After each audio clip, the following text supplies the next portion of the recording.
안녕하세요. 리얼소노의 김혜진 강사입니다. 자, 요즘에 주위에 보시면 초음파사를 진로 변경을 해야 되겠다라고 생각하시는 선생님들이 굉장히 많이 있어요.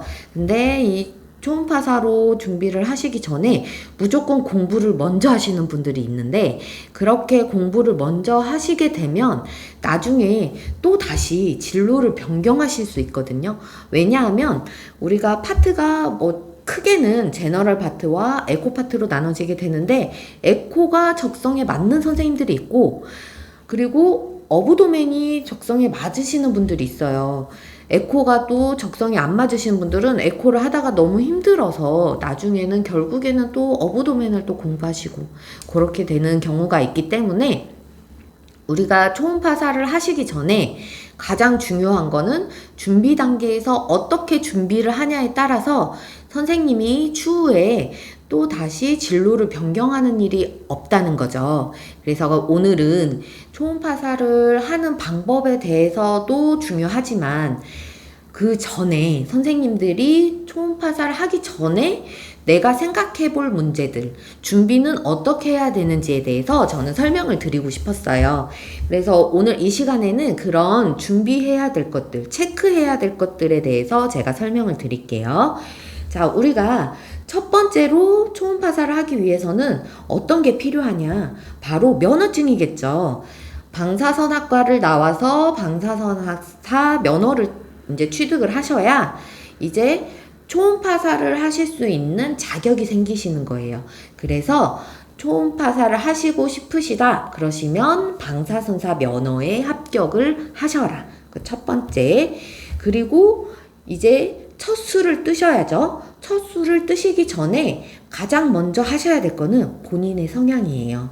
본인이 어떤 성향의 근무 조건에 맞는지, 요거 굉장히 중요하거든요.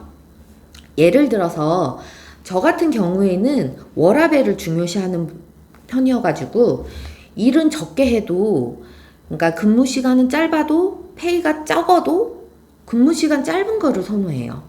하지만 반면에 어떤 선생님들 같은 경우에는 나는 일을 많이 해도 좋아요, 대신에 페이가 많았으면 좋겠어요 하시는 분들이 있거든요. 그래서 그렇게 각각 본인 성향에 따라서 근무하는 조건이 갈라지기 때문에 그때부터 내가 공부해야 될 파트가 달라지는 거예요. 그러니까 본인이 어떤 성향의 근무 조건을 좋아하시는지 이거를 곰곰이 생각을 해보셔야 돼요. 물론 두 가지 다 좋으면 땡큐죠. 하지만 처음 시작하시는 선생님들은 우리가 보통 1년에서 3년까지는 신입이라고 생각을 하는데요. 이 처음 병원에 들어 입사할 때 내가 맞는 조건에 나한테 맞춰주는 병원은 그렇게 많이 없어요. 그래서 먼저 처음에 입사할 병원을 선택하시기 전에 본인의 성향을 먼저 파악을 하셔라 라는 거고요. 자, 세 번째. 내가 어떤 성향이다 라는 게 나왔으면 대충 이제 근무할 수 있는 병원이 정해져요. 우리가 크게 초음파를 할 수 있는 병원은 대학병원, 검진센터, 로컬, 이렇게 세 가지로 나눌 수가 있는데요. 장단점을 좀 설명을 드리자면, 대학병원 같은 경우에는 굉장히 복지도 좋고요. 연차 쓰는 것도 편하고요. 굉장히 좋아요. 하지만 풀타임을 하셔야 되고요. 그리고 연봉이 올라갈 때 내가 원하는 만큼 올릴 수는 없어요. 왜냐하면 병원에서 정해져 있는 규칙이 있기 때문에 호봉제라고 하죠. 그거와 똑같이 연봉이 올라가요. 그래서 한 번에 팍 높은 연봉을 올릴 수는 없다라는 거죠. 그런 단점이 있고요. 검진센터 같은 경우에는 오전 근무만 하시는 병원도 있고 오후까지 근무하시는 병원이 있어요. 그런데 이 검진센터 같은 경우에는 검진이 너무 많다 보니까 들어가시게 되면 스캔 실력은 업 돼요. 하루하루 다르게 스캔이 실력이 쑥쑥 커져요. 근데 반면에 너무 검사를 많이 하니까 내 몸이 힘들다라는 거. 그리고 검진센터 같은 경우에는 선후임이 많이 있어요. 같은 초음파사 선생님들이 많이 있고 선임들도 많이 있어서 배울 점도 분명히 많이 있겠지만, 내가 단체 생활에 맞지 않으신 선생님들 같은 경우에는 검진센터의 생활이 조금 힘드실 수는 있어요. 왜냐하면 선임도 있고 나중에는 이제 후임도 생길 거니까 이 조직 생활이 힘드신 선생님들 같은 경우에는 검진센터는 조금 힘들다. 자, 마지막으로 로컬이 있는데요. 로컬 같은 경우에는 오전 근무만 할 수 있는 환경도 만들 수 있어요. 그 원장님과 1대1로 이제 조건을 딜할 수 있기 때문에 페이도 연봉 협상을 할 때 한 번에 팍 올릴 수 있는 그런 조건이 되죠. 나의 능력이 증명이 되면 원장님들도 연봉을 많이 올려주세요. 하지만 중요한 게 있어요. 바로 초음파만 하는 거를 원하는 원장님들이 많지는 않죠.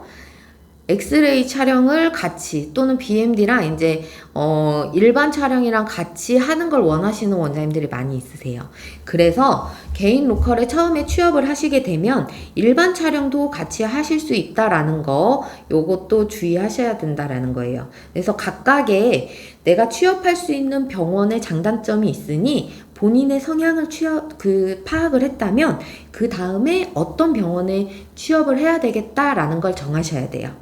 그런 다음에 바로 현재 상황, 본인이 주위에 공부를 할 수 있는 상황인지를 생각을 먼저 하셔야 돼요. 만약에 예를 들어서 제가 결혼한 지 얼마 안 됐어요. 그리고 이제 임신 계획이 있어요. 그러신 분들 같은 경우에는 아기를 임신하고 그리고 아기를 출산해서 출산한 과정에서 공부를 할 수 있다? 아기를 케어하면서 아기가 어린데 공부를 하면서 초음파를 할 수 있다? 이거 저도 해봤는데 굉장히 힘들거든요. 그래서 선생님이 상황이 지금 어떤 요건인지 요거를 잘 생각을 하셔야 돼요. 초음파 공부는요, 단기간에 끝나는 게 아니라 6개월, 1년 이렇게 롱타임으로 공부를 하셔야 돼요. 쭉 제가 늘 수강생 선생님들한테 얘기하는 거지만 초음파 공부는요, 짧게 굵게 하는 게 아니고요, 가늘고 길게 하셔야 돼요. 그래서 초음파 공부 기간이 길다 보니까 자기 지금 현재 상황이 어떤지, 주위에서 내가 공부를 할 수 있는 요건을 만들어 줄 수 있는지 이런 것들을 곰곰이 따져보시고 시작을 하시는 게 좋습니다. 자, 그렇게 해서 내가 공부할 수 있는 여건이야. 그렇다면 우리가 초음파 교육은 어디서 받을지를 또 결정을 해야 되겠죠. 근데 이게 막상 이렇게 정했지만 막 비싼 돈을 들여가지고 강의를 듣기에는 내가 이게 초음파가 맞는지 어떤지 막 망설여지시는 분들이 있어요. 저도 물론 그랬고요. 이게 돈이 적은 금액이 아니다 보니까 많이 망설여지죠. 그래서 처음에 초음파를 공부하실 때 추천드리는 거는 방사선사 협회에서 초음파 교육을 요즘에는 또 많이 하고 있거든요. 그렇게 많이는 아닌가? 그래도 초음파 협회에서 제가 처음에 공부할 때보다 한 10년, 20년 전보다는 훨씬 더 교육을 늘리는 편이에요. 그래서 초음파 협회에서 하는 교육을 먼저 들어보시고, 초음파가 나한테 적성에 맞겠구나 싶으시면 그때 좀 더 깊은 공부를 하시면 되세요. 그때서야 이제 개인 강의, 이제 다른 초음파 교육센터에 가셔가지고 공부를 하시는 거, 요렇게 해서 시작을 하시는 거 추천드리고요. 마지막으로 이제 내가 공부할 파트를 결정을 해야 되겠죠. 자, 그러면 공부할 파트, 복부, 심장, 유방, MSK, 혈관 이런 것들 많이 있는데, 자, 남자 선생님들도 지금 들으시는 선생님들 있으실 거예요. 남자 선생님들 같은 경우에는 추천드리는 게 근골격이나 혈관. 혈관 파트 같은 경우에는요, 대학병원에서도 간간히 혈관 초음파를 하시는 분들이 있거든요.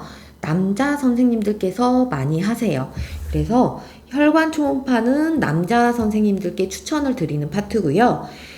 그 다음에 어브도멘이나 에코 같은 경우에는 여자 선생님들이 먼저 하시면 좋겠다 싶은 파트예요.